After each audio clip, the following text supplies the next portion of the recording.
white coat captioning. Is my mic on? It is? Okay, excellent. This event is being live captioned by white coat captioning. To view the captions during the event, click on the closed captions button at the bottom of your Zoom screen. Then click on the show subtitles option to view the captions on your screen.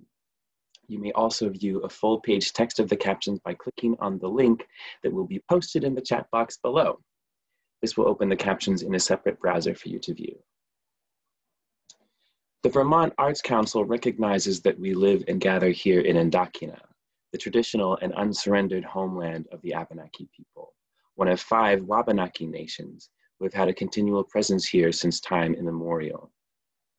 In the Abenaki language, Waban is the white flickering light in the sky, and Aki is the word for land or the earth. The Wabanaki are the people of the Dawn land. Please join us in acknowledging their history and ancestors, their enduring presence, and their future generations that will live and gather here in Endakina.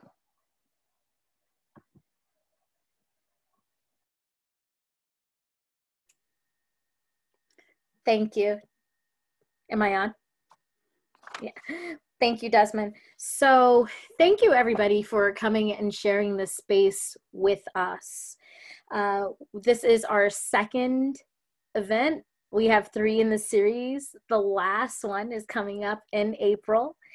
And this is actually a continuation of what the Vermont Arts Council started in early 2019 called I Am a Vermont Artist, which sought to share the stories and the rich culture and the lives of artists from all across the state through many different ranges of diversities and backgrounds and mediums. And so now we have a collection of over 30 artist stories. That work continues to grow.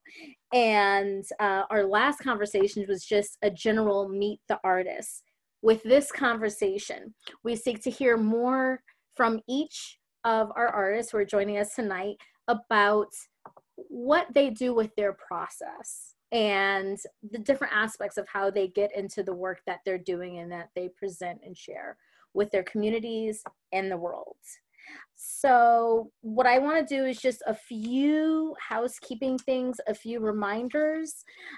Keep your mic on mute unless you are the one speaking or one of the featured speakers.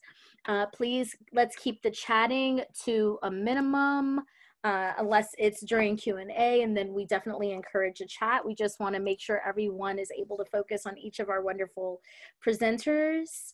Also, for viewing, you can click in the upper right-hand corner and choose to change your view so that you can see whoever's speaking. For all of my lovely artists, just a quick reminder, you will be letting Dominique know. It'll be your chance to go when you see your name and your headshot on each slide. And when you are done, just because the presentation does some very interesting things with the viewing, please let Dominique know when you are done with your presentation, and then we will be moving on to the next artist. And then afterwards, there will be a chance. I'll be asking each of these lovely presenters a few questions, and there will, of course, be an opportunity for the audience or the artists themselves to ask each other questions about some aspect of their work. So with that, we're going to get started. And Rajni, I believe you are up first. Dominique, you can go ahead and share screen.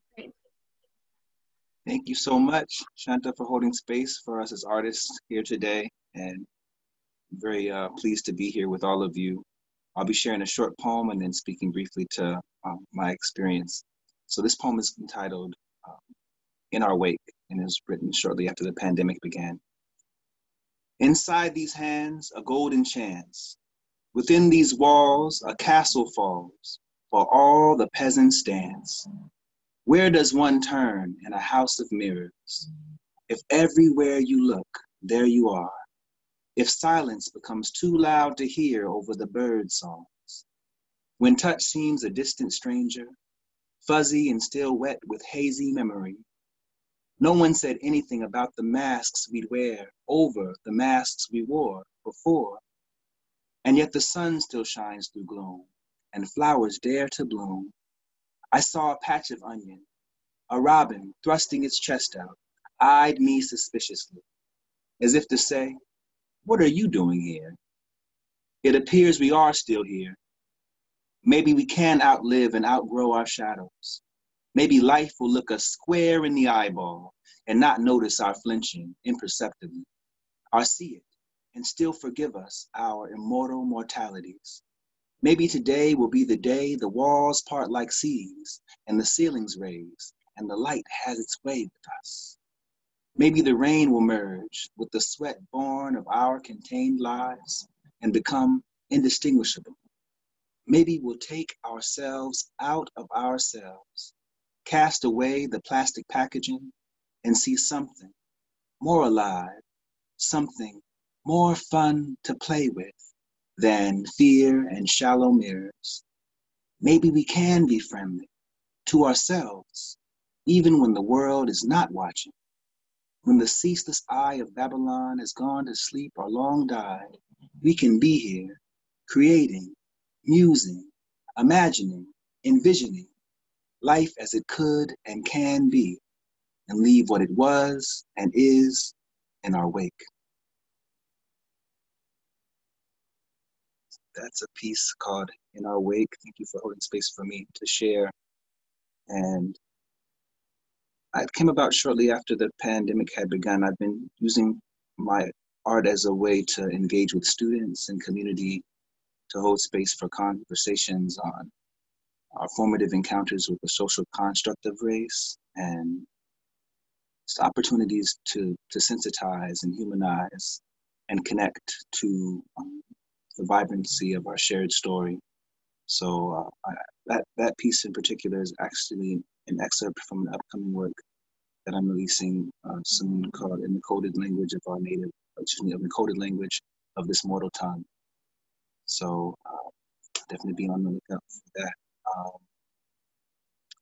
that. But it's been a blessing to be able to hold space for art and poetry, to make meaning out of the times that we're in, and to engage students who I know are in dire need of an outlet and for some catharsis and for connecting to their own stories in dynamic ways. So it's definitely a time to connect your art to service that way.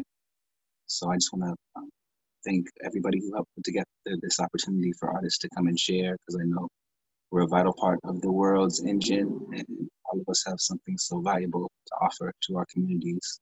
So thank you so much. Thanks again. Thank you so much, Rajni. We appreciate it.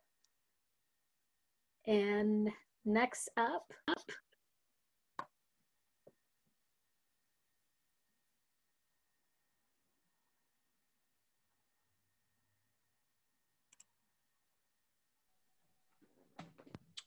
Trouble with the mouse. Benny, you're not going to be able to sign some of these songs. It's in Abenaki. This is a new song I'm working on. It's called Birch Trees. Inspired by what I was talking about last time with the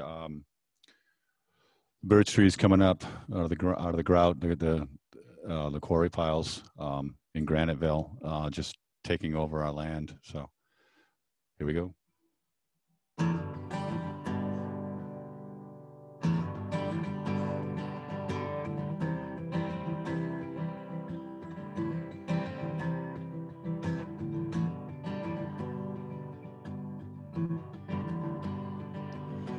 Birch trees growing on some new mountains, mountains made of stones. They're taking back our home.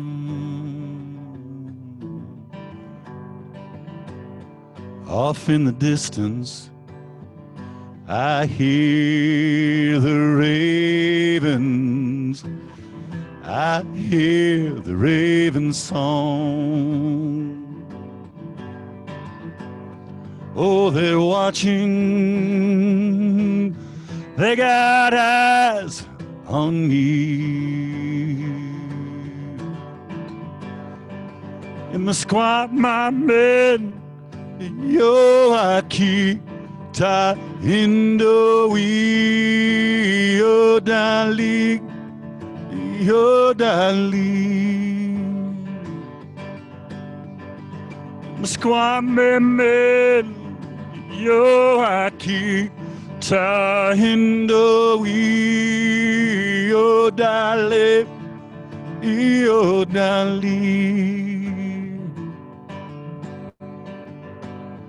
I see the lessons from the tree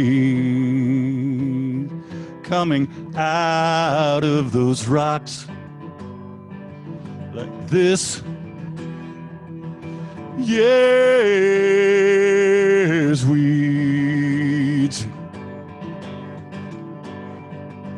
No dame no kitsi makaza sak. Udelin to walking on. No, I won't get say me cause the song. In my squad men, yo aki ta indo we yo dale. Your darling in the sky, men, yo, aki ta indo we, your darling, your darling.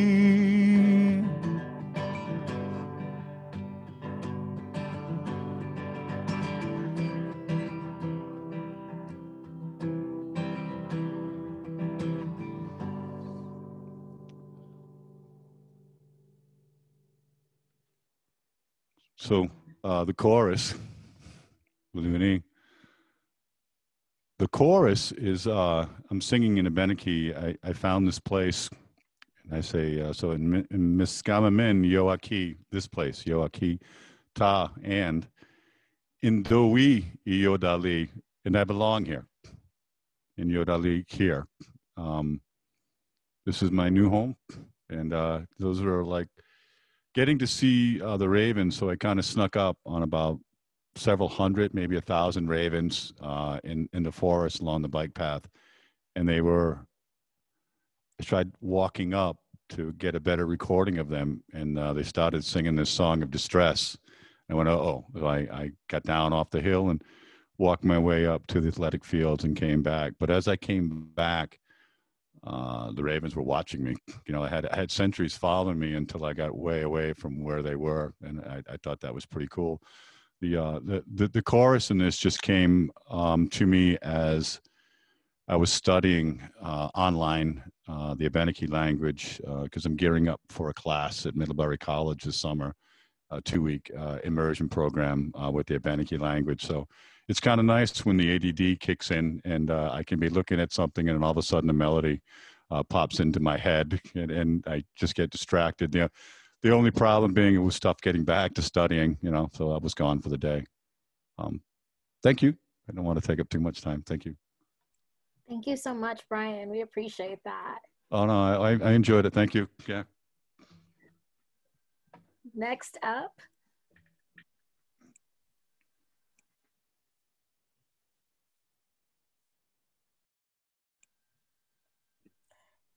Hi there.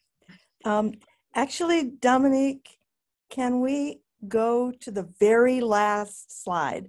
We always have ideas about how things should go, and then everything changes because it's today and not that day.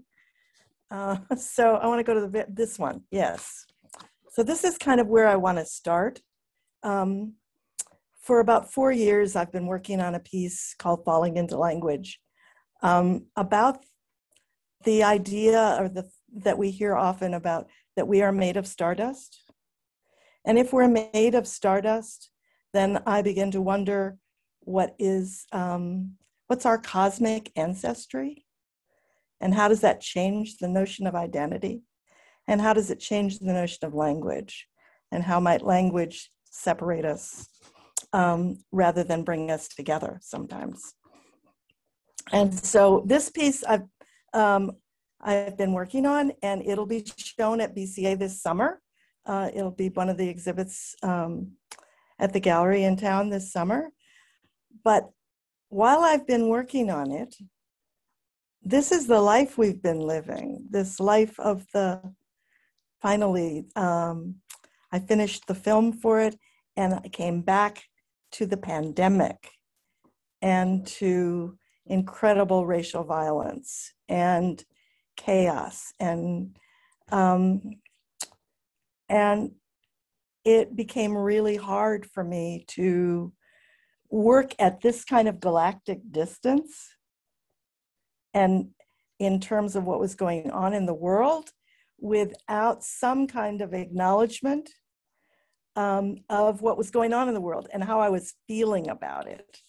So what I actually thought to share today was some of the work that I made that is part of this journey of trying to look at how we're made of stardust and we have galactic ancestry, and that does not diminish the rage and the grief and the anger and the untetheredness that we feel in these times, and trying to find creative ways to express that for myself so that I could get back to this body of work for this exhibition. So now we can go to the beginning of the slides.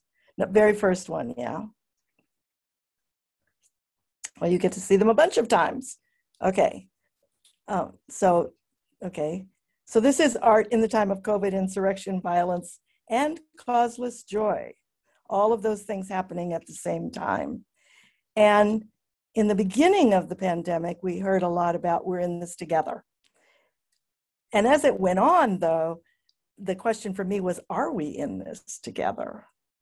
And how might that, why does it feel like we aren't in this together? Next slide. So I had heard, actually I'd heard Judy Dow several times talk about the Abenaki story of the Narrows.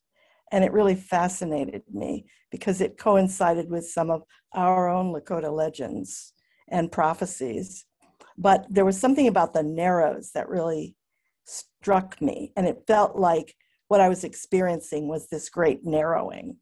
And so this piece is called The Narrows, in the Narrows. And it's a narrowing, but it's also holes where things can fall through, because there's a way that I think that it was, this time feels a little like free falling. So this was the first piece. Next. And then I started painting, going back to painting, which is what I'm using for the exhibition and for the film, and just trying to express in different ways these different feelings from the time, and using both colors and instruments that I don't usually use. So most of what you're going to see now is painted with sticks. Next. Again, with sticks and washes, and not just kind of flailing, looking to flail through, spitting paint on the paper, blowing paint on the paper. Next. Whatever it took to have the emotion move to the page that I could do, I did for this series. Next. And some of it is finding out that pages stick together if you put enough paint on, discovering things, but mostly through mistake and intensity. Next. This is the beginning of the spitting. This was one of the spitting, blowing through a straw. I call this the blood splatter series because it felt like there was so much violence, that there needed to be a way to respond to it. Next. Another one of them, and using fire. And next, you can go to the next one.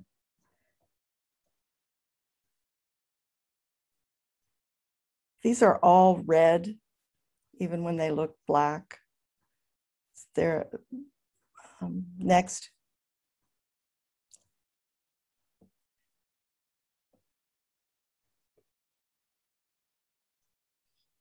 Next. So back to the narrows again. Most of the reason I'm showing this is because there is an idea, or I have an idea, that when I see work that is big, that the scope of the subject is big, sometimes it can feel very smooth and seamless. And I was just really, next slide, yeah. I was really, no, back to the sky one. Yeah, I really wanted to just put out there for you all that something like this, which seems cosmic and almost smooth and peaceful in a way, also exists at the same time, both for the artist and for the world, as the Blood Splatter series. That's what I wanted to share, and I'm really honored to be here with you all and with all these other artists and to talk about the work.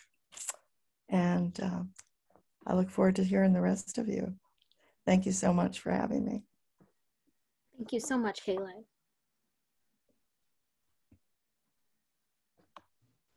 Hello, my name is Toby Mcnutt. I'm coming to you from Burlington, and I am a dancer as well as an aerialist. And that's the work that I'm focusing on with you tonight, as well as my work in the gallery. I'm also a textile artist, and I write science fiction and fantasy, prose, and poetry. So there's some of that around.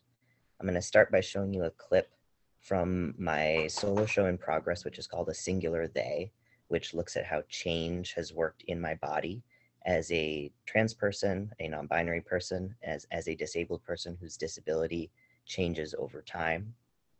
What does it mean for my body to change? How does my environment change my body? How do I change my body? And this is one of the earliest pieces that I made for this. It actually evolved from an earlier work in 2013, and it has a lot of the themes that I like to work with in my work about intimacy and connection. So this piece was crafted as a duet between me and my crutches. We can roll video, please.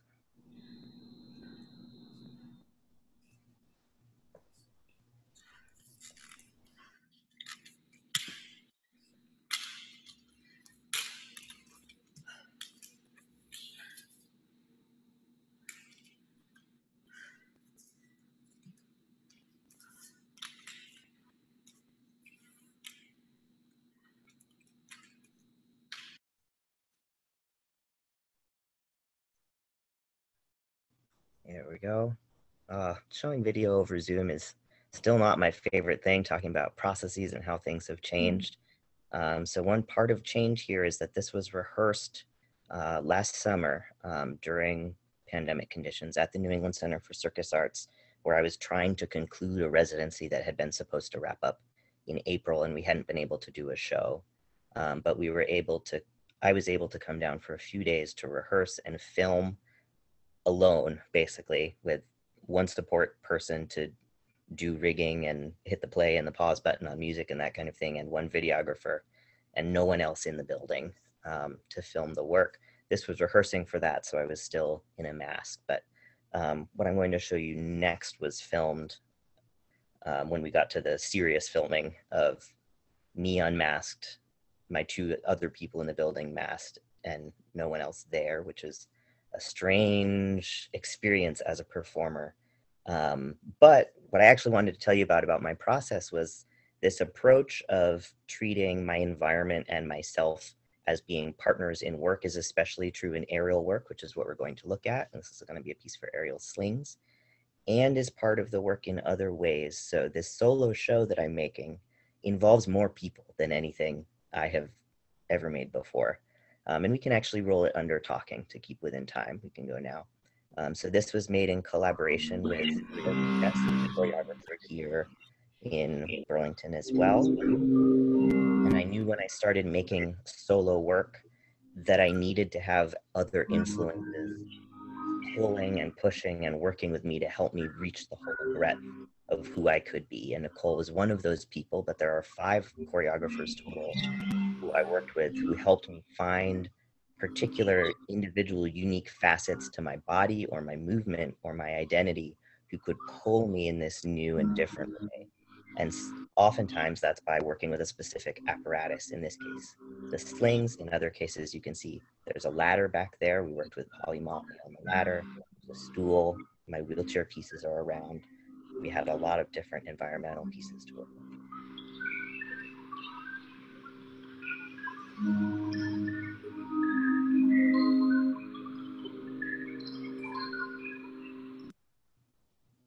So it's, I guess, fitting for a piece about change, that it's undergone a lot of change over this past year, though I'm not glad for a lot of those changes. It has been interesting to have the time to think about change and to talk with other dance makers about how a change in context is changing our work, even if we're making the same work. Has been very interesting to start to engage with, and how audiences will change their understanding of the work over time. Thank you.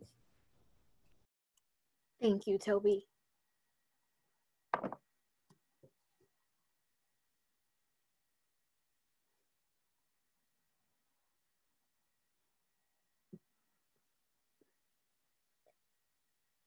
Ricky?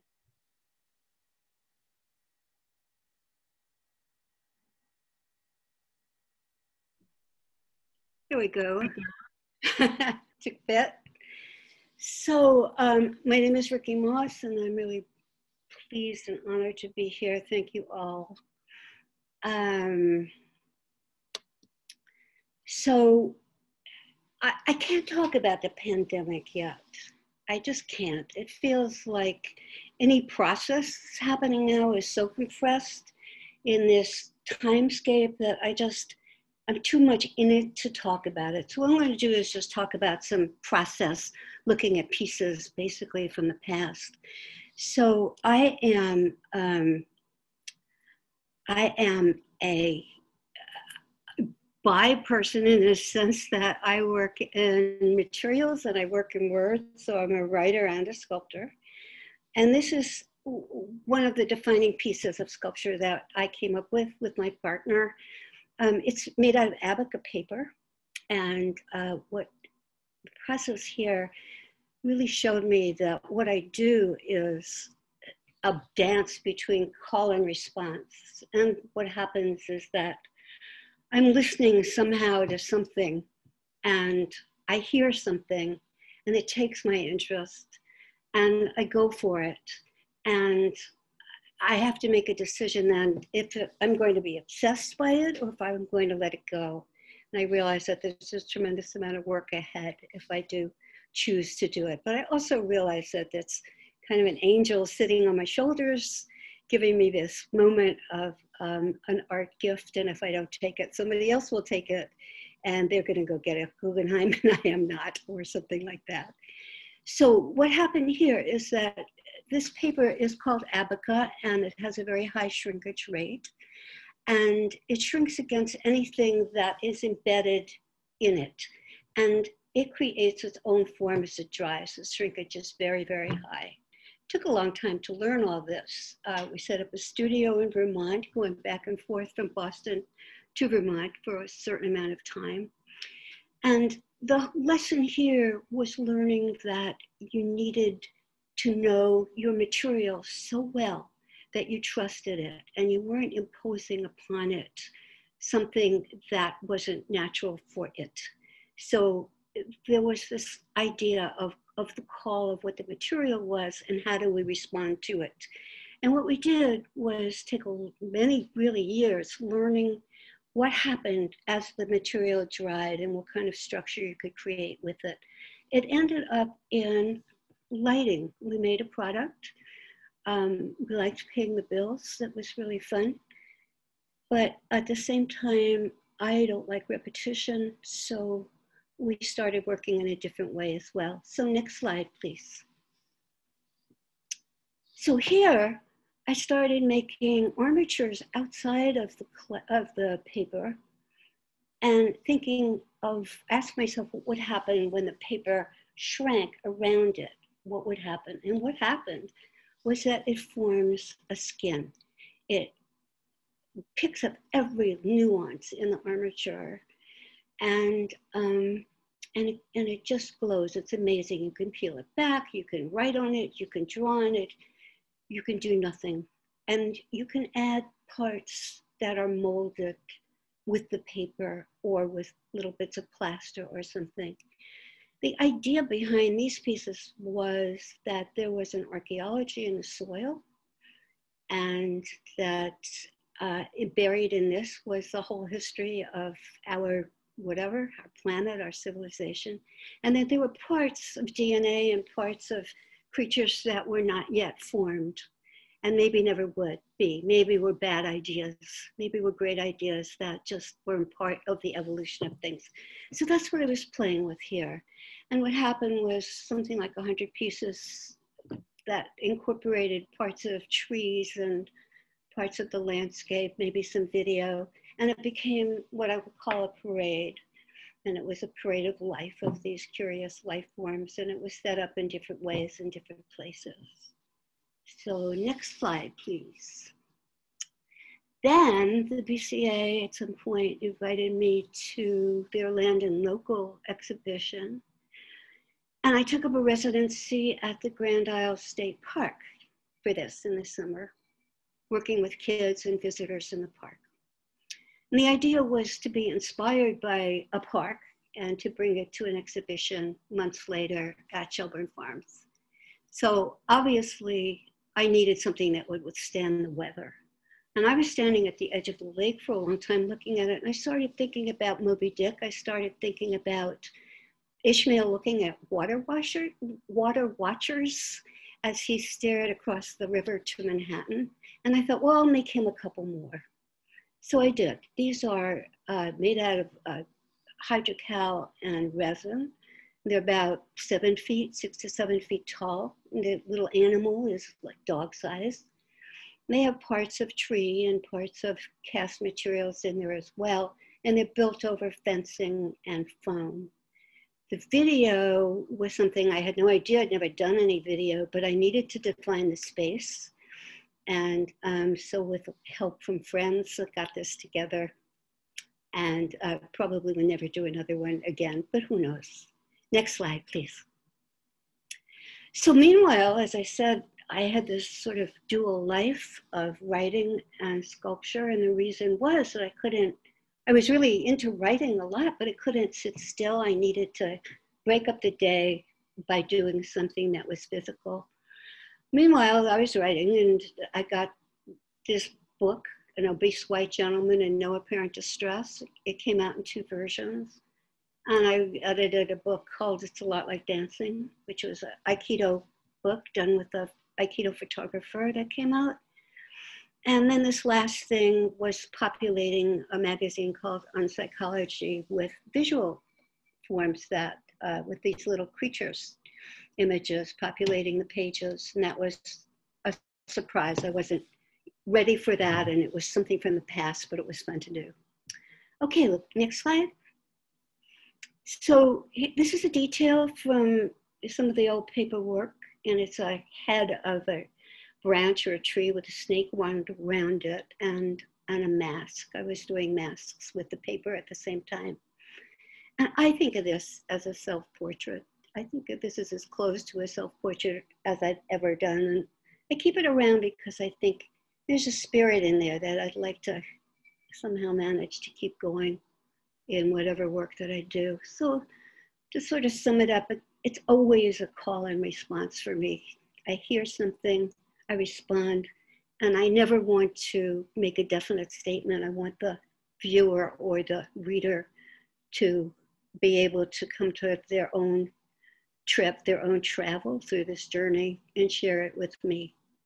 That's it, and thank you so much. I'm just so pleased to be here among all you beautiful people. Thank you. Thank you, Ricky. Thank you so much. And Veronica, quick question. You're still wanting Dominique to go just pace and just give a few seconds each slide as you talk, right? Actually, could I change my mind and just say next instead? Yeah, you can do that. Totally. All right. Hi, everyone. My name is Veronica, and I'm going to be talking today about how I make my artwork, what kind of mediums I do, and the last event, I showcased my artwork from watercolor, pencil, and ink as my medium. And I do also dabble in some other mediums. So this drawing, this painting I did with watercolor paint and ink. And I really enjoy doing these. I haven't done them in quite a while, and I really want to get back to that. But this is one of the art forms that I like to play around with. So next slide, please. And I also work with some graphite. Recently, I have been working with it more and experimenting with it because I am taking a class with my college for illustration. And so this was a result of one of our assignments. And yeah, so I really just like working with other mediums because I feel that the more mediums you work with, it's fun to take techniques that you use from one medium and transfer it to another. So next slide, please. This was another graphite piece that I did, and I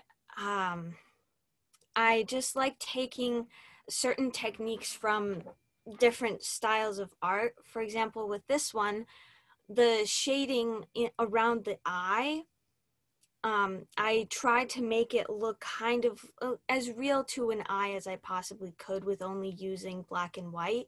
And it came out looking to me a little bit like of a glass texture.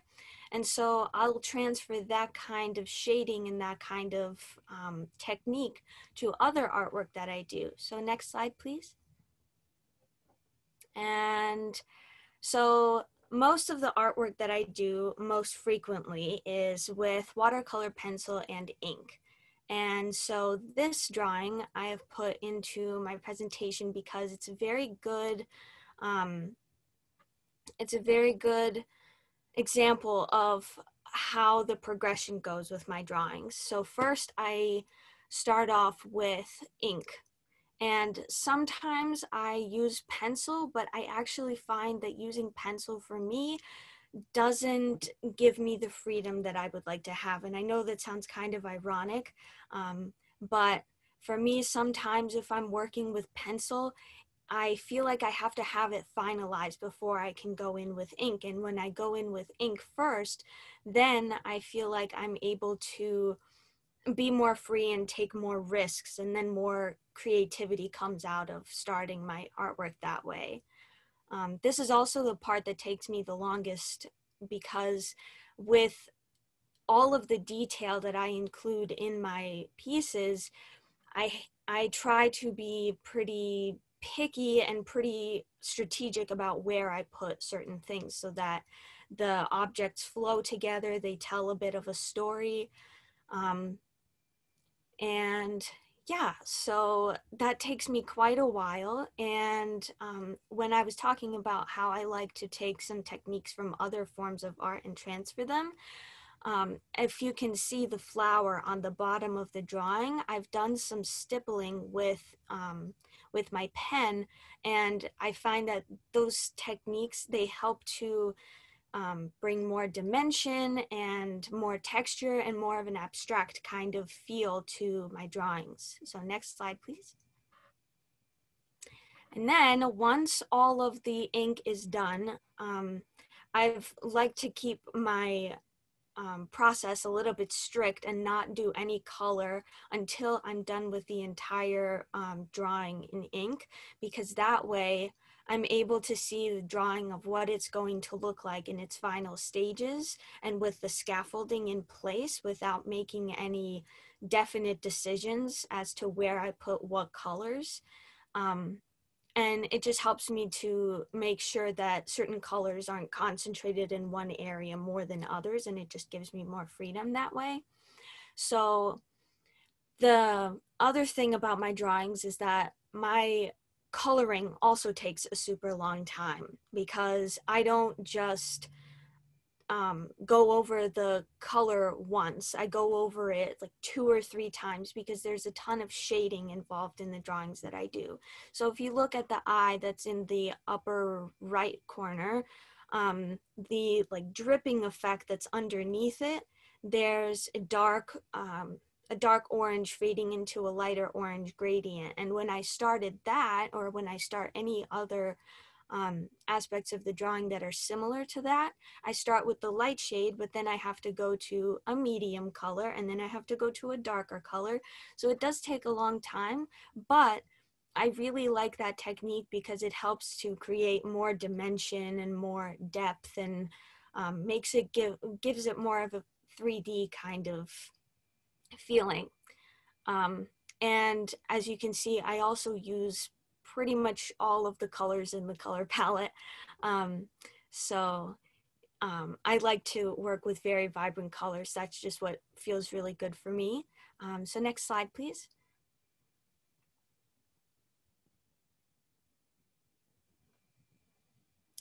So more of the colors are coming in, and the section down at the bottom to the right, you can see that I've started to do the background in between all of those little blobs, or those little like camo type shapes. And one of the things that I run into with my my drawing process is that sometimes I'm not sure what colors to put where, or how I would like certain areas of the drawing to look. And the reason why is because, like I said before, I don't want one color or one spectrum of the rainbow to be super concentrated in one area. And so what I do in order to make sure that I'm positive about where to put which colors is I'll take an index card and I'll start sketching it out on an index card, and then put it near the paper to see what it's going to look like, to be sure that I like it, because once it's on the paper, it's definite and I can't really erase it. So next slide, please. And you can see there that I've added more shading, and with that particular aspect, the bottom right corner, that one is also mimicking the planet that's in the middle of the drawing. And I like doing things like that, because then there's some mimicking, there's flow, and it's just fun to duplicate certain things. So next slide, please. And we can go to the next couple slides, actually. I just add some more detail, and at that point, it's kind of just playing around, seeing what I want the picture to look like, and what colors I haven't used yet, or what colors I haven't used as much of. And yeah, so the part that's super yellow, the very big open area that's yellow with the little spaceship in the middle, that part I wanted to leave open, because at that point the drawing was very busy, and I didn't want to make it more busy than it already was, because then the detail will get lost. And sometimes that's something I have a hard time with, is knowing when to stop. But yeah, that is where I decided to stop for that moment, just because sometimes I run into obstacles where I'm not sure where to go with a piece, but I also don't want to rush it, because I don't want to just make any decisions that I would regret. So I just put it aside, I wait, and then come back to it at another time. So next slide, please. And this is a close-up picture of one of the corners of the drawing. And what I want to draw your attention to is to the sun and all of the little dots that are in there. This is a great example of how I like to use texture in my drawings. And also it shows how detailed everything is and how much time it really takes for me to complete a drawing, because there's just a lot of detail. The pens that I use are really small so that I'm able to do all of that detail. And all of it is freehand, so I also try to make sure that every line is smooth, that it's there for a reason and that it's not just random. So yeah, next slide, please. And this is another bit of detail. The reason why I wanted to show this piece is also because it's very small and there's a lot going on in here. And I just wanted to draw your attention to it because sometimes the detail does get lost. This was one of the parts of the drawing that took me a very long time. One, because of how small the details are, and also because of how busy everything is and how many colors were in there already. I had done the detailing for the mushrooms, the wing for the butterfly, and the other pattern to the left. And so I wanted to make sure that no color was used too frequently to kind of make everything wash out. I didn't want that. So that was a bit that took a lot of time to do. So that's a little bit about my my creative process, my artwork, and how much time it takes and how much fun it is and how detailed it is. So thank you for listening and thank you for having me. Thank you so much, Veronica. We appreciate it. Ellen. Hi. Hi. Hi. Are we just rolling it first? Yeah, would you, whatever you prefer. Do you want to just roll first? Yeah, that would be great. Cool, okay. Dominique, you can play the video. Televised by Ellen.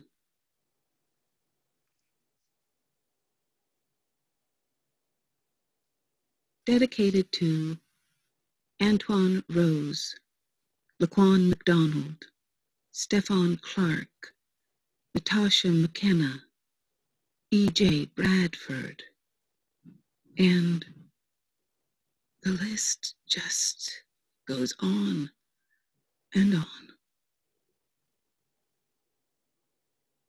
Watching nightly news on the TV. Another brother downed. Tragedy ain't part of my reality. No skin off me. The whole world's gone crazy, I swear. With no humanity to spare. It's just madness out there. Thank God I'm here, where we are all so civilized, preferring our genocides televised, 90-second spots that leave us scandalized, never galvanized.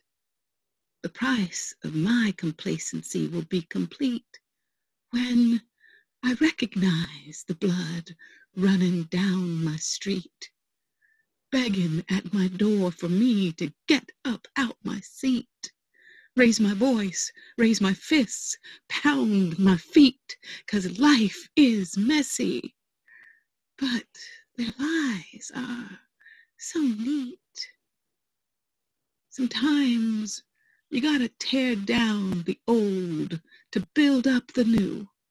The foundation of our nation is rotten through and through. There's more than a blue wall standing between me and you.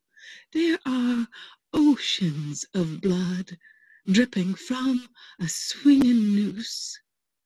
Sometimes I feel this pressure from within, just under the surface of my skin. It wants release. Will this perpetual shade over my shade never cease? Imagine your complexion was a source of suspicion for your first line of protection, the police. Would you trust the heart behind the badge is offering you peace while his trigger hand rests on his peace? Next time you're sitting back with the TV on, unarmed black man killed. Damn, they got another one. He may have been someone's father. He was probably someone's brother. He was most definitely a now grieving mother's son. Ask yourself, what could I have? What should I have? Dear God, what have I done?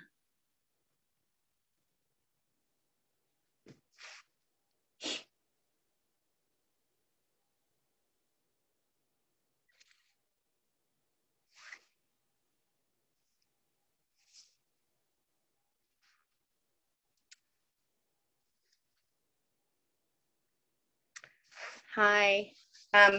So Rajni knows I retired that piece before COVID hit.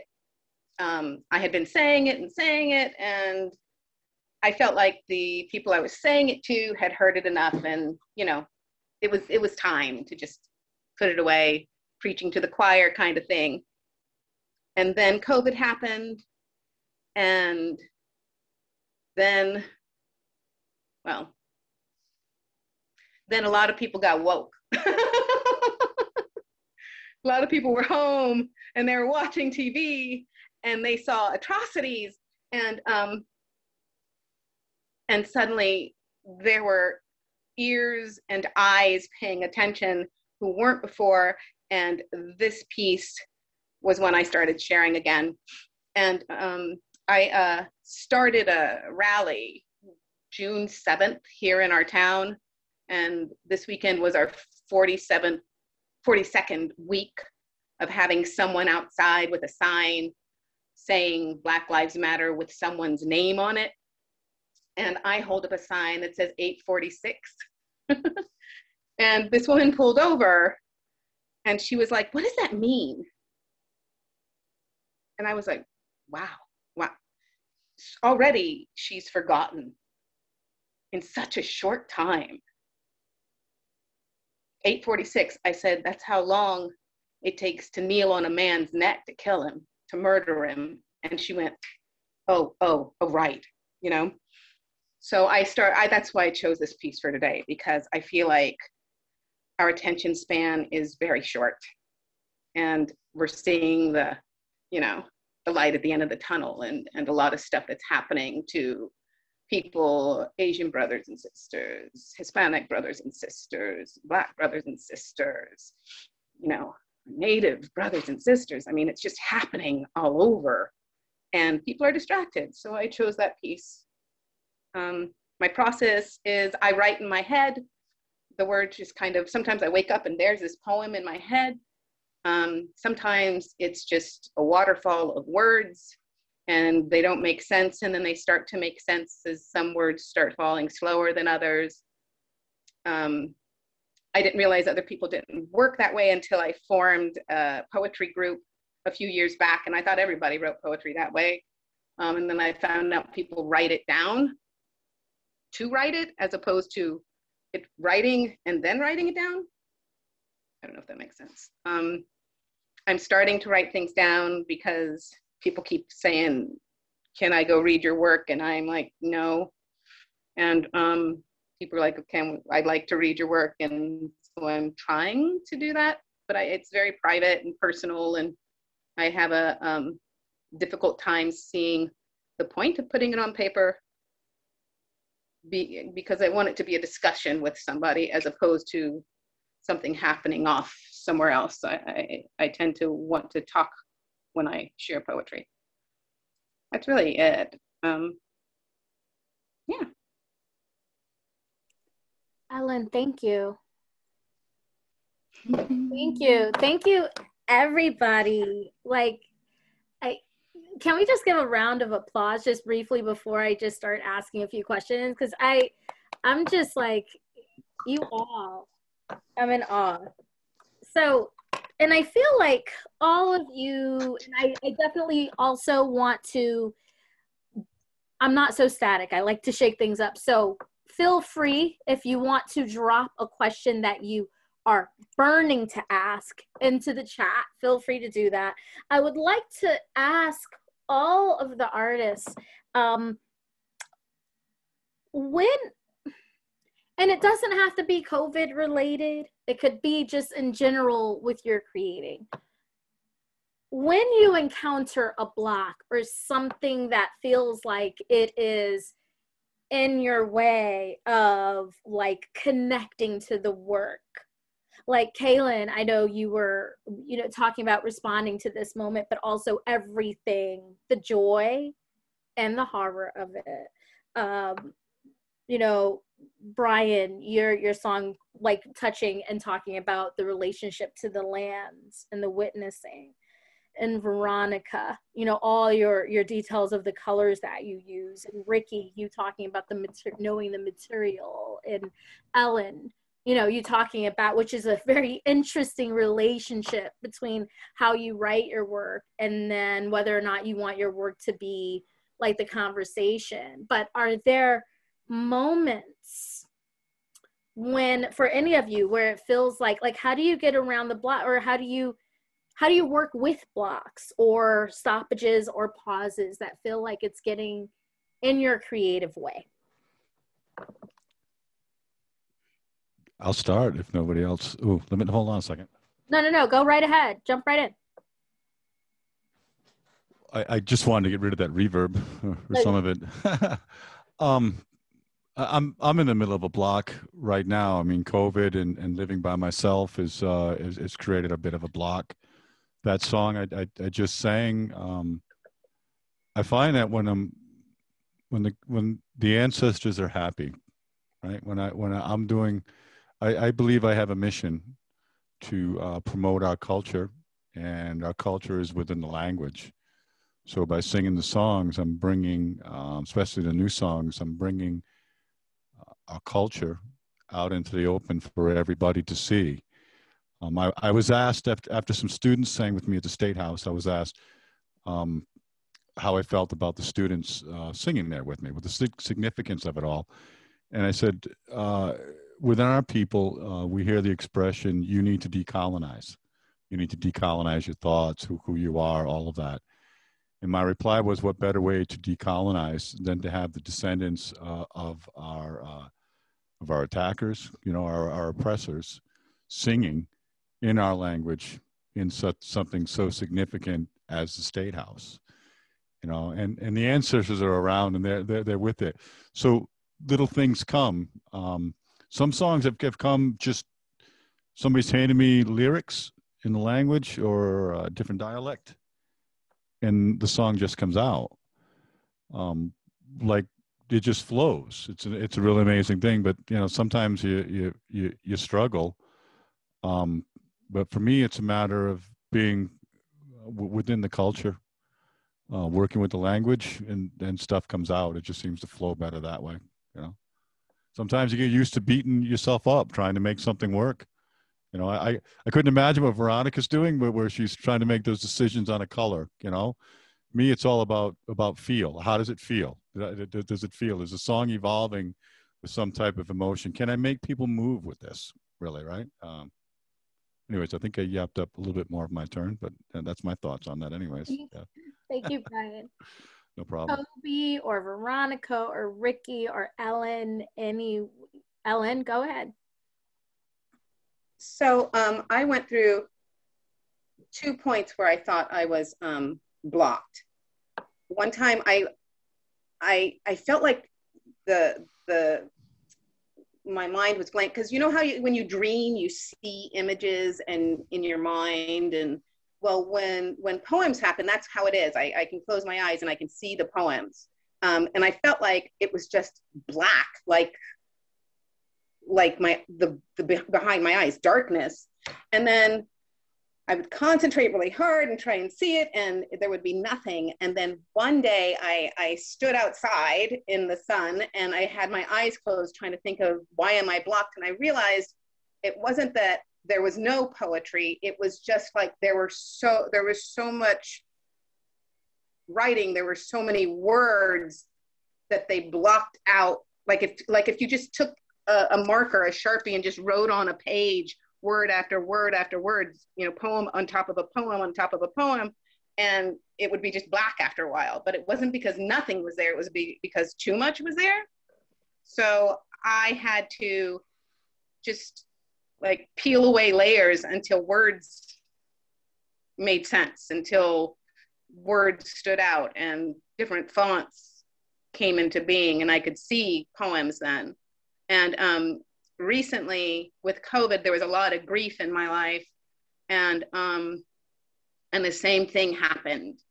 Like poems, a lot of stuff was being written all at once, and it made no sense until I finally got sleep, is what happened. And I woke up and a poem was just there, and it was, okay, that's one poem. And then sleep helps me. If I just sleep sometimes, a set of words that belong together will come. Sometimes, I told Rajani this once, sometimes I drive and the words kind of fall, like Tetris, you know how Tetris goes and just fall into place? I can drive and words just kind of like fall as I'm driving, and it's not dangerous. It's just the way I see the world. And yeah, so I don't think I don't think there's ever not a poem. I always think there's a poem. I just sometimes feel like I'm not looking at it right. And so I have to change my perception. Does that make sense? That makes a lot of sense. Yeah. Okay. That makes a lot of sense. And I thought everybody wrote this way. I thought this is how everybody wrote poetry. I also didn't know that. Have to have a side conversation. I'm so curious. No, but thank you. And I want to acknowledge there's a question in the chat that I am gonna definitely come to in just a sec. Ellen, thank you. Thank you so much for sharing that. Ricky, Veronica, did you want to speak to the question about working or navigating blockages or leveraging blockages? If the phone rings, I'm sorry about that. There it goes. It should go off in a little bit. So sometimes what I find is that if I have a creative block for some reason, I find it important for me to do some inner work to figure out whether it is, if I have a block, whether there's nothing going on in there, or if I'm in a state of fear. Because sometimes what happens with me is that I'm, like a lot of people out there, I'm a perfectionist. And so when I go about starting a drawing or starting a piece of music or starting a dance routine or something like that, sometimes I have a fear in my mind before I even start the process that it's not going to be good and that people aren't going to like it. And so I have to differentiate between, am I stuck in a state of a creative block, or am I fearful for what could be or what could not be? And so that has been something that's taken a long time for me to figure out, that it doesn't matter what something is going to look like or what it's going to sound like, because if you like it, it's more likely that there are a whole bunch of people out there who like it also, because we have so many different tastes. And so I think that's one thing that's really important to keep in mind, especially if you're starting out, because that was something for me that was really hard when I started with anything. And yeah, also looking at other people's artwork or other people's presentations and what they're doing can really help me to get out of a block. And also to find other techniques and other things that you don't normally do and try to explore a little bit, because doing something that you're not used to or you don't know very much about can jog a lot of gears in your brain to get you going on something else. Just like I talked about with how many mediums you have in your disposal, the more you have, the more you can use from to transfer to other things. So that's kind of a couple of the things that I like to keep in mind with a creative block. Thank you. And Ricky or Kaylin or Toby, I have Ricky, thoughts. you wanna say something? Yeah, I could respond to that. I think LN said it really hit it for me, and that's, for me, it's a process of shedding layers. I think especially for writing, I work in bursts. Something sits in my brain, some characters are sitting around a table and they're talking, and it may or may not fit into what I'm doing, but I get kind of obsessed with them, and I start working from an entirely different point of view. And when I do that, I start mucking everything up. Like, if I'm smart enough, I put it to the aside, and then I go back to, I could separate what I'm actually revising and working on as hard work. But when I don't do that, I'm really stuck. And I learned that it's just part of the situation. It's a stop and a go. And I give in. I binge on, I binge on some terrible television thing. I don't have a television, some computer thing. And I get involved with friends. I teach at the Burlington Writers Workshop, so I get obsessed with the workshop that I'm leading.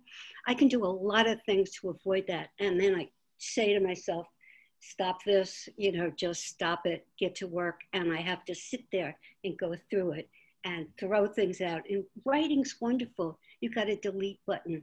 If you're making a piece of sculpture, you don't have that. So that, in a sense, it's good, and it also, it's too easy.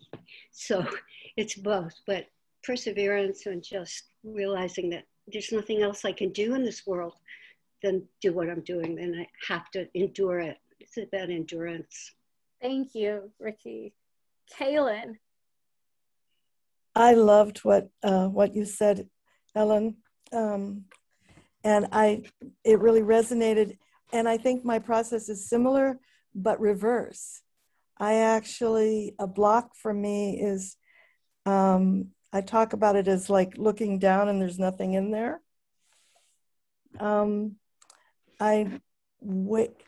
Creativity for me is something that flows through me, that comes from somewhere, it's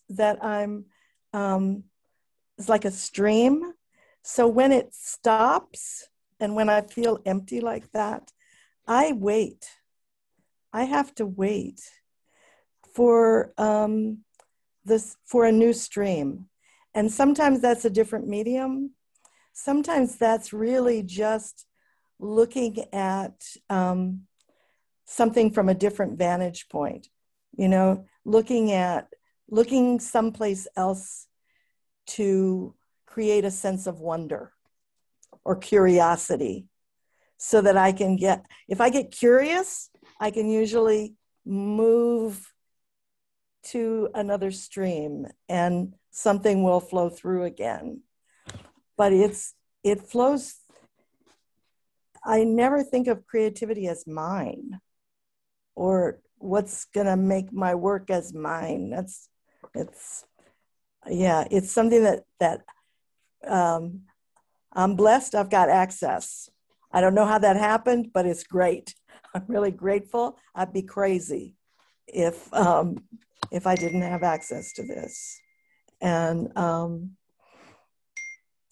I say wait not in the way of tapping your foot waiting, but waiting as a kind of continual opening, and breathing, to try to get bigger and bigger or more spacious, instead of, oh my God, there's nothing there, and shutting down. So yeah, I think that's it. Kaylin, thank you. Toby, was there something about working around like blockage or that spoke to you in your work? And Most of it you have to. An undervalued part of the choreographic process is time spent lying on the floor and staring at nothing in particular. It is dead vital to making any dance, is not making dance. But it's true of all the art forms overall. Ellen, I'm interested to hear you talk about poems because I experience poetry the same way. I don't choose when I get to write poems. They just kind of happen to me. And for me, it comes more out of the body and less in as a visual, but and sometimes I'll have a period of time where it's just poetry and it's like a poetry canon is happening. And other times it's just not, and that's fine. A friend put it to me like there are seasons for everything, and that's true of life and creativity. And maybe there's a season where you're outdoors and that's what you're doing with your life. You're hiking and you're walking. And then there's a season where you really want to be inward focused, staying home. Well, I've been maybe doing too much of that lately for our own good, but sometimes you want to be inward focused and looking inside, and other times you want to be around people. Same with art. There's going to be times when you have a season for making work with paper, or you have a season where you really want to explore different material.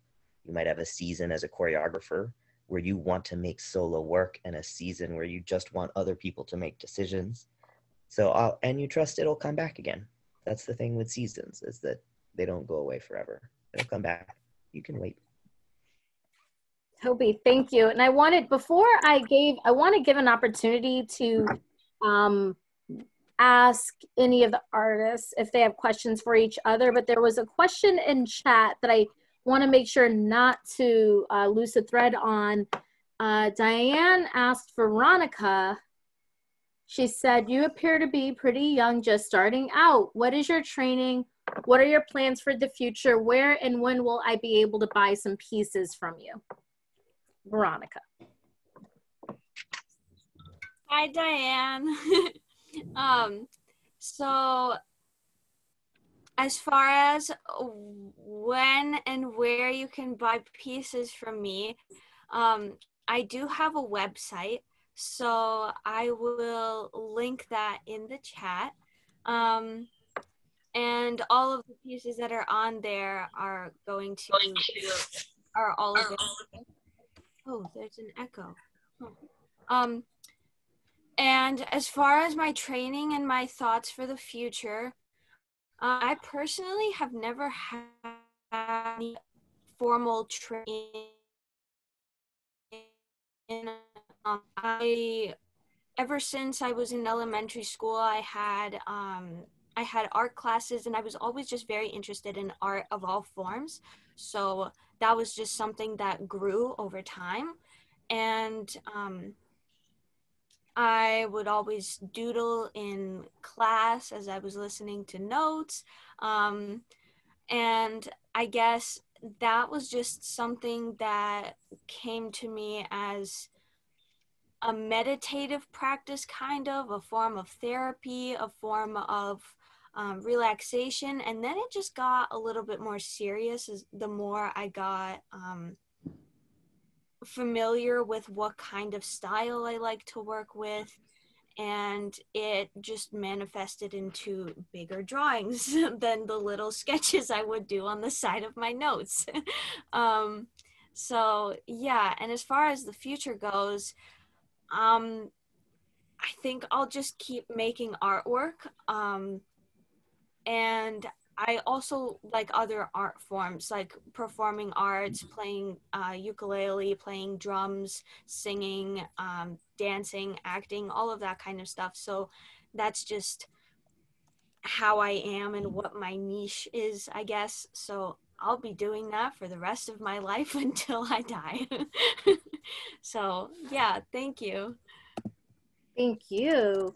And what I am doing is putting in the chat, just to let people know, all the artists who are featured in the gallery on the Vermont Arts Council site are not with us tonight, but I put in the chat the link and also how you can sign up for the Vermont Arts Council newsletter. Are there questions that any of the artists have for each other that you're wanting to ask? I have one. Yes.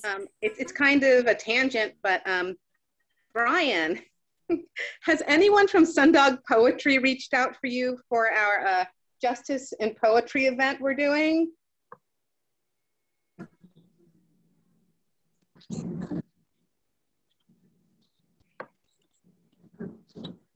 Brian? Is he there still? Yeah, I'm trying to see if, let me see here if I can go to different view. Oh, there, Brian. Oh, you're muted, Brian. Ellen had a question for you about Sundog Poetry reaching out to you. Sundog Poetry hasn't reached out to me yet. In fact, I never really worked with people with like somebody that's doing a poetry event. Oh, that's amazing. Other than the library in Montpelier, the Kellogg Hubbard Library. I did some songs there back in 2019. In the winter. Well, I'm gonna jump in because we have 3 events that we've done 2 of them. The first one was Justice in Poetry, dealing with African Americans, and it was about people who were brought here. The next one, before COVID, was about people who came here, immigrants, and the last one in this trilogy is about people who were here, the natives to this land. And we are, it'll be an event that has poetry and music, and we're looking to artists that are local and stuff. So I'll reach out to you if you're interested in finding out more about when it is. And yeah. Yes, no, sounds, yeah. A lot of my songs are activist based. And I was encouraged to put together an album of new songs about indigenous issues, like new indigenous issues, using the Abenaki language. And the first one is called White Dog.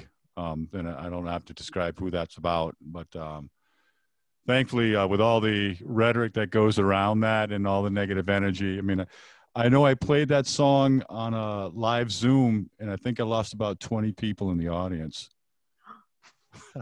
Oh, no. What happened to everybody? You know, and I went, oh.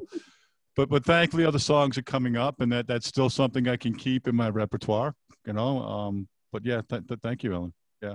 It sounds perfect for our event, so I'll get in touch with you and let you know about it. Okay. Thank you very much. Yeah. Yay, I love when that happens. Before, there's another question in the chat, but before I get to that, I wanted to circle back to something that, and I know we're going to be wrapping up soon. Kaylin, you brought about the idea, and this is something that did pop up when you and I talked about the joy happening alongside of all this, and it just made me think. I'm very curious what other artists have to say about this too, about how you maintain, look, even before COVID, and as a fellow artist myself, I know that making and creating sometimes can take a lot. So how do you maintain that balance and tapping into the joy, as much as we know about leveraging when there's just so much or nothing there or a block? How do you tap into self-care or the joy? Kaylin? Well, you're asking me that. Oh. No. I saw you on mute, so I thought. No, it's fine. It's fine. Ready to answer. Well, I'm not so fond of the in front of joy. Mm-hmm. I'll go joy. How do you find joy? Mm-hmm. Because I think that there are all kinds of ways that we can open ourselves to causeless joy in the day, in the world, and some small moment of wonder. And nature does that to us all the time, you know. So I think that the way of staying connected to that is not getting too big. Like, I'm not the center of the universe. And just kind of diminishing not diminishing in terms of making less value, but actually just in terms of how much space I take up, so that there's room for the bird song that's coming back now, that we're hearing because the weather's warmer, to really make me delighted, for me to see the first chipmunk out in the yard and be delighted. I was thinking about Brian talking about all those crows. That's a moment of delight. And you're small in that. And so for me, that's one of the major ways of tapping into that flow.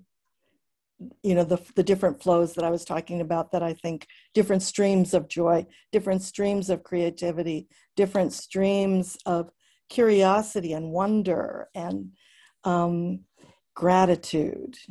I would say at the end of the day, probably the biggest one would be gratitude, that there's always something I can be grateful for. And that's the core that's the core for me, actually, is that there's always something I can be grateful for. And there's always something that can make my heart not close down. Thank you. Others, how do you tap into joy in the middle of your work? Very quickly. Anybody want to jump in? Oh, Veronica? Well, for me, when there are times where I feel stuck, mindfulness practices really help out with that. So that can either be yoga,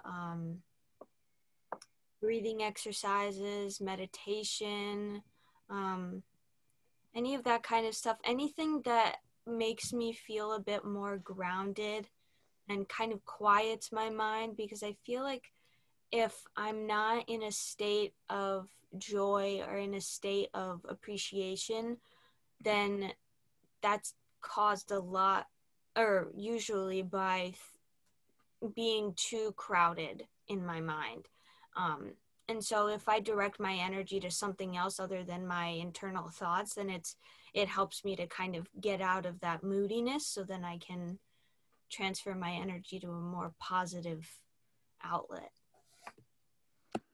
Thank you. I'm going to say this, Veronica, you're an old soul. You may be a very young woman, but you're an old soul. So yeah, kudos to you on that, because so many people are just starting to figure that out. There's a movement where there are like counselors or people out there that are trying to help musicians that are stuck in where they're at, and that's one of the things she talks about the most is breathing, just breathing exercises, elongating the breath. Fortunately, I have two young cats that will take a nap. Like, I'm done for right now. I'm just going to take a nap, and they force me to slow everything down. I'm just like, whoa, I don't want to upset the cats because we're enjoying this time. But for me as a musician, years ago, I went to college at Berkeley, and I wanted to be, producer. I wanted to be Pink Floyd, the Beatles, and George Martin all wrapped up into one, really, right? And we all want to be perfectionists, really, right? So I wanted to be able to hit all of that. And I really wasn't as much of a performer. I didn't really care about performing. I could, but I didn't want to.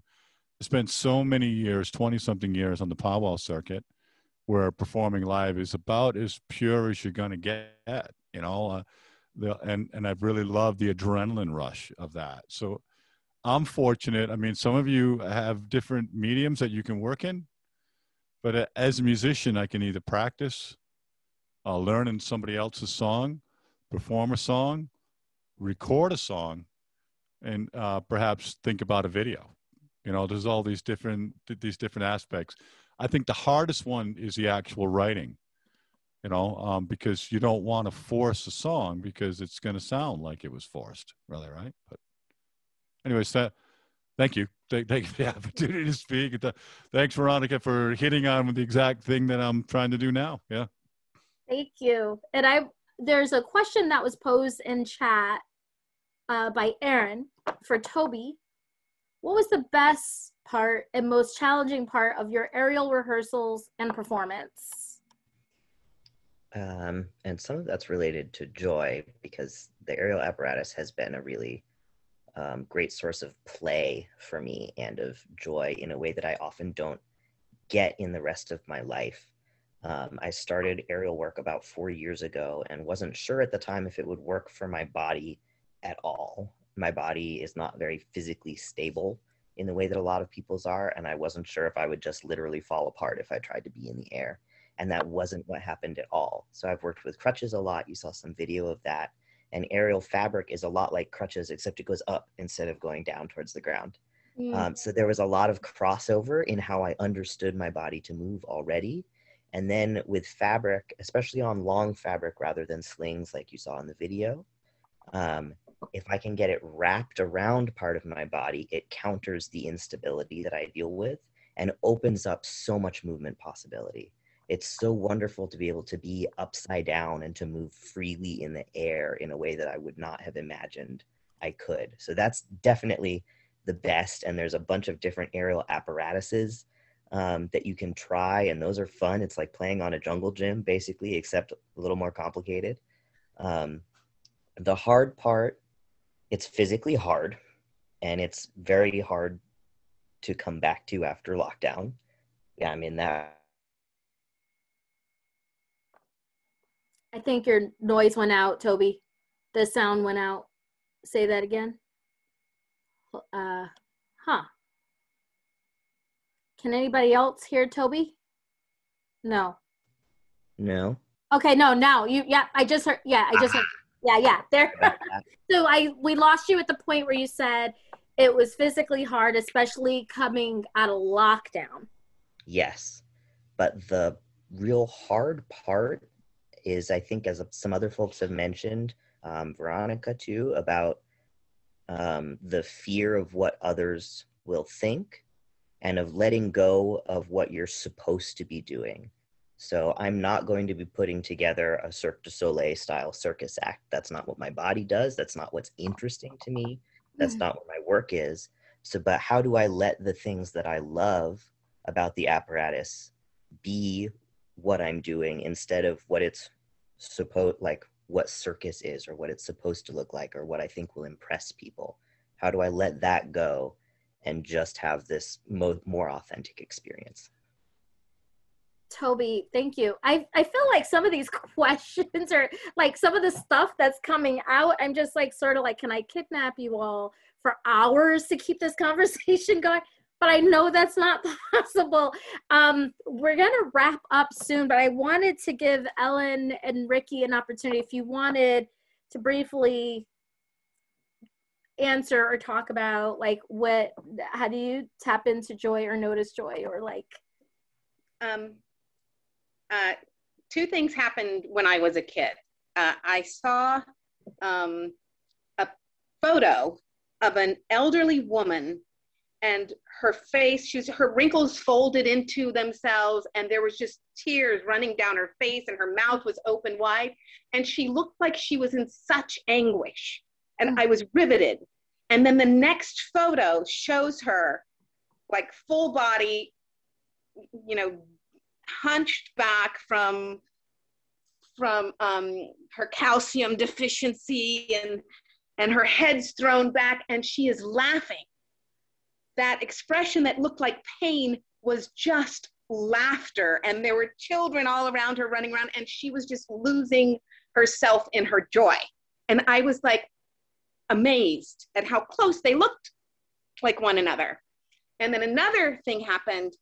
There was another war in a country, and there were buildings, had been bombed, and people were starving, and the news was on, and they were talking about it, and I must have been in middle school, and I just looked over, and it showed children running around in the wreckage with a ball that's a t-shirt stuffed with other shirts and clothing, and they're playing soccer, and they're just being kids. They were just living and finding joy in this condition. And I thought, who am I ever to not find the joy and the balance in life, you know? And so whenever life kind of knocks me down, I remember those two things. And I also, if ever I'm like after my mom's funeral, I read a bunch of children's books, and you can't read children's books without being just like, grab Shel Silverstein. There's no way you can't find a bubble of laughter within you, or any of them, just a stack of random children's books, and I read them, and I find joy in the simplicity of it, you know. Thank you. Ricky. So for me, I think what I have to do to find joy is to get out of myself. And to do this, as Kaylin said, getting out into the world, getting out into nature, listening to birdsong, listening the geese coming. The geese came back today. You know, that really interrupted something that I was completely obsessed with. The geese came back. It was amazing. So there's some kind of conduit that gets me beyond myself, and I stop thinking about the work, and maybe even stop doing it. Sometimes I'm so tired after a writing session and a work session and just a day's session that all I can do is just sort of collapse in some way. And I don't mean in a negative way, but just to get, just to drain and just be really open. And I feel that if I have a sense of being reflective instead of active, that really helps. Something like that. Thank you so much, Ricky. And thank you, everybody. Thank you, all of the artists, and thank you to Desmond and Dominique and Michelle and the whole Vermont Arts Council. This has been just beyond delightful to have, to take a moment to have all these different conversations with all of you, and for all of you to be open enough to say yes. So thank you. And Desmond or Dominique, is there anything, and everybody who took the time out to attend and join us, Desmond, Dominique, is there anything you want to add or say as we wrap? And thank you to our interpreters. Again, very appreciative for all the ways that you've continued to do this work to help this be accessible. And I really do appreciate it. Thank you. Dominique, Desmond, do you have anything you'd like to add? I'll just say thank you as well to everybody. And I hope to see y'all at our April 15th event, the third of our artist talks with everybody for this exhibit. Thank you. And I'll just, what Desmond said, thanks everyone for attending, for being a part of it, and I'll talk to all the artists. Thank you, everybody. And Ricky just wanted to add one more key piece to her joy is her puppy. So, I mean, puppies, if you're a puppy person or kitten or whatever animal you like, can't go wrong with that. So thank you, everyone. And I hope you all have a good night. Thank you. Thank you. Thank you. Thanks, Jonathan.